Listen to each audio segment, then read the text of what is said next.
हर किसान भाई बोलता है कि मार्केट में तो सस्ती लकड़ी मिलती है, तो किसान भाई इसमें पॉलिएस्टर रेजिन वाली लकड़ी मिलती है। उसमें जो फाइबर ग्लास और रेजिन होता है उसमें कुछ बॉन्डिंग ही नहीं होता है, आसानी से ये लकड़ी है टूट जाती है और उसमें पाउडर मिलाया होता है। उसके कारण ये लकड़ी है किसान भाइयों सस्ती मिलती है।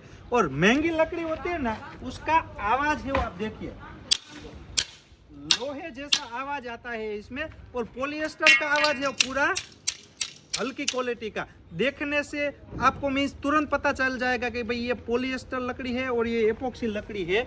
इसको आप कैसे भी करेंगे, बहुत ही वजन देंगे तो ये एपोक्सी वाला लकड़ी है, ये टूटने वाला नहीं है। पॉलिएस्टर वाला लकड़ी है वो किसान भाई तुरंत टूट जाने वाला है। इसीलिए आप भी अपने खेत में जो लकड़ी लगाते हो तो 10 रुपए के चक्कर में हल्की गुणवत्ता वाली लकड़ी है आप लगाते हो तो 1-2 साल में खराब हो जाएगी। इससे अच्छा है अच्छी प्योर एपोक्सी रेजिन वाली अच्छी क्वालिटी वाली लकड़ी लीजिए तो सालों साल तक टिकेगी। क्योंकि ये पॉलिएस्टर रेजिन है वो 140-150 रुपए का केजी अभी मिल रहा है और एपोक्सी रेजिन है 240-250 रुपए का केजी मिलता है।